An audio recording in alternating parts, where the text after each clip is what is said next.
Bismillahirrahmanirrahim. Assalamualaikum warahmatullahi wabarakatuh. Alhamdulillahilladzi faddala Ramadan bis-siyam wal qiyam.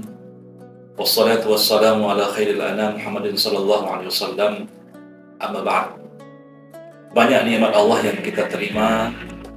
Nikmat tersebut tiada terhingga. Mudah-mudahan kita mampu untuk mensyukuri semua nikmat tersebut dengan kita melaksanakan amal-amal saleh dan mendekatkan diri kepada Allah Subhanahu wa taala, apalagi kita di bulan Ramadan, bulan yang penuh dengan kebaikan-kebaikan, bulan yang Allah lipat gandakan akan pahala-pahala kepada orang-orang yang mau beramal saleh. Salawat bertanggakan salam tidak lupa kita sampaikan kepada Rasul junjungan alam besar Muhammad sallallahu alaihi wasallam, syafaatnya aman kita harapkan di hari kemudian kelak. Puasa tidak hanya sekedar kita meninggalkan makan, meninggalkan minum, dan juga kita meninggalkan syahwat atau mengendalikan akan syahwat kita. Namun puasa adalah sebuah latihan untuk kita dapat melatih lidah kita, lisan kita terbiasa untuk mengucapkan kata-kata yang baik, kata-kata yang mulia. Dan kalau seandainya kita dalam keadaan berpuasa, kita dilarang untuk mengungkapkan kata-kata yang tercela, kata-kata yang kotor. Maka puasa ini benar-benar melatih lidah kita, melatih lisan kita. Di bulan Ramadan ini disebutkan oleh Rasulullah SAW dalam hadis sahih, sebagaimana hadis yang bersumber daripada Abu Hurairah, dan hadis ini diriwayatkan oleh Imam Bukhari dan Imam Muslim. Rasul menyebutkan as-saumu junnatun. Puasa itu adalah sebuah perisai. Fa idza kana yaumu shaumi ahadikum fala yarfus wa la yabsuq wa la yajhal. Fa in sabbahu ahadun aw qatalahu falyaqul inni sha'im inni sha'im. Ini adalah hadis daripada Nabi Muhammad SAW. Rasul menyebutkan, kalau seandainya orang itu sedang menjalankan ibadah puasa, maka puasa itu sendiri adalah sebagai perisai, sehingga dia tidak mudah untuk mengungkapkan kata-kata yang ingin dia ungkapkan itu sembarangan. Rasul menyebutkan dalam hadis ini ada beberapa hal yang dilarang yang berkaitan dengan lisan kita. Yang pertama kata Rasul, fala yarfusu. Maka janganlah dia itu mengungkapkan kata-kata yang kotor. Ini maaf, terkadang lisan kita ini itu terbiasa mengungkapkan kata-kata yang kotor, yang keji. Kadang kita menyebutkan, maaf ya, menyebutkan nama kemaluan, atau kita mengungkapkan nama-nama hewan yang terlarang. Ini tidak boleh. Nah, ini selama Ramadan kita melatih diri kita agar kata-kata yang kotor itu tidak kita ungkapkan. Kemudian kata Rasulullah, yaskhab, dan jangan pula dia meninggikan suaranya. Nah, ini poin yang berikutnya itu adalah di mana orang yang sedang berpuasa, ketika dia berbicara, maka bicara dengan bicara yang lembut, dengan bicara yang santun. Ini penting sekali. Ada di antara kita itu mungkin kalau dia berbicara selalu membuat orang lain tersinggung. Nah, ini menjadi persoalan. Atau dia nada bicaranya itu tinggi, atau nada bicaranya itu menunjukkan marah.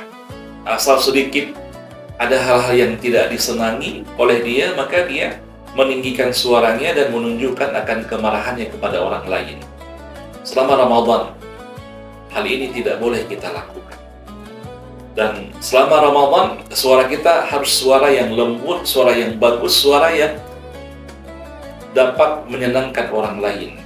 Kalau suara kita tinggi, orang lain itu akan tersinggung dengan suara kita, dan dia mungkin juga akan marah dengan ungkapan-ungkapan kata-kata kita.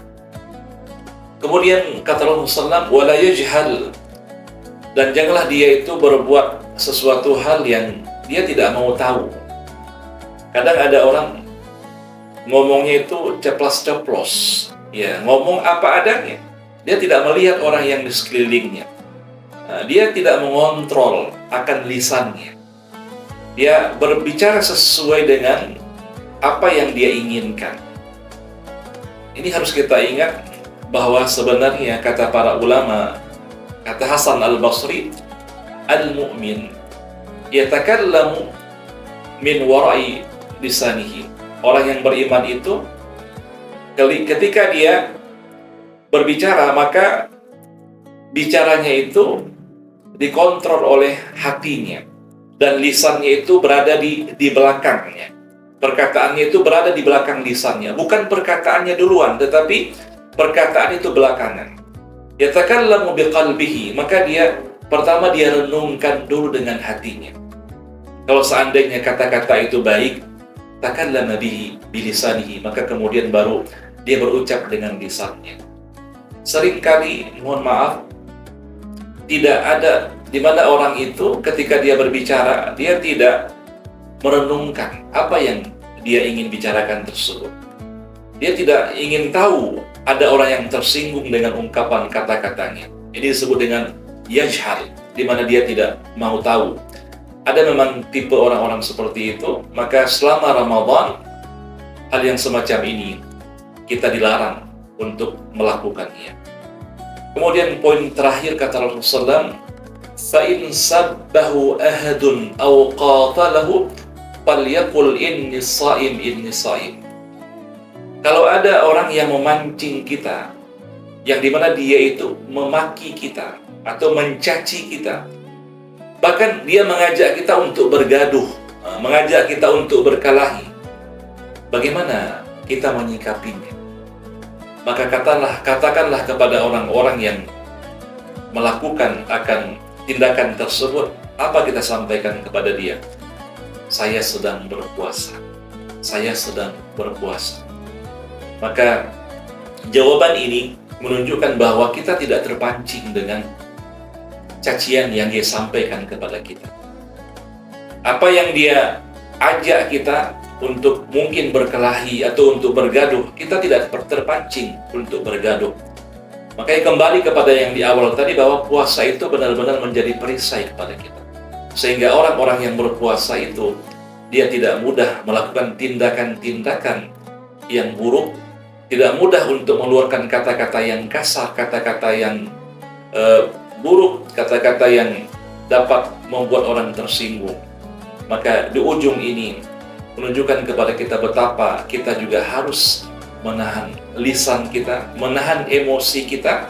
Kita tidak mudah terpancing dengan yang dilakukan oleh orang lain kepada kita. Meskipun orang itu mungkin dia menyudutkan kita, dia meremehkan kita, dia merendahkan kita, tetapi dengan puasa ini kita bisa menolak atau bisa kita menghindar dari melawan terhadap apa yang dia ungkapkan kepada kita tersebut. Maka Rasul menyebutkan bahwa puasa itu adalah perisai. Ini menjadi sebuah latihan buat kita bersama, agar setelah Ramadan pun demikian jugalah kondisi lisan kita ini, kondisi emosi kita ini.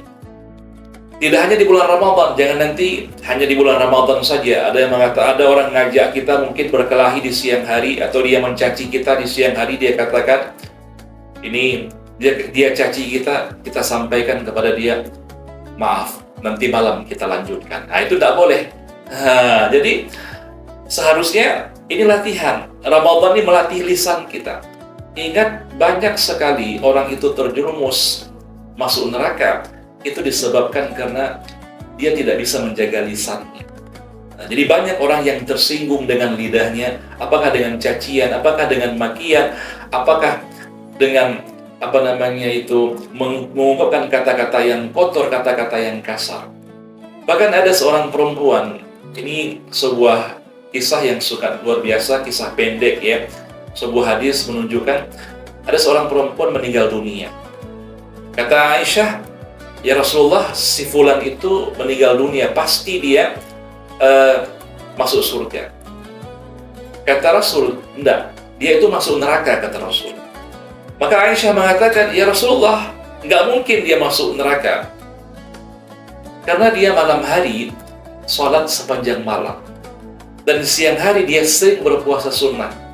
Nah, jadi dia malam hari dia sholat tahajud, di siang hari dia puasa sunat seperti puasa Senin Kamis dan puasa-puasa yang lain. Apa kata Rasul kepada dia? Betul, dia mengerjakan amal itu, tetapi sayang. Yu'di jarahu. Dia telah menyakiti tetangganya dengan lisannya. Maka gara-gara dia menyakiti tetangga dengan lisannya, menyakiti orang lain dengan lidahnya, maka akhirnya dia masuk ke dalam api neraka. Dan tadi amal-amal yang banyak itu menjadi sia-sia. Oleh karena itu, mari kita menjaga lisan kita, sehingga dengan demikian, lisan kita betul-betul kita gunakan untuk berzikir, untuk membaca Al-Quran, untuk berselawat kepada Rasul, dan untuk mengungkapkan kata-kata yang baik, amar ma'ruf, dan juga nahi mungkar. Dan kita akan mendapatkan kebaikan daripada lisan kita, dan kita akan masuk surga dengan lisan kita, dan kita menghindar dan berdoa kepada Allah agar kita tidak masuk neraka gara-gara lisan kita. Demikian, wabillahi taufiq wal hidayah. Wassalamualaikum warahmatullahi wabarakatuh.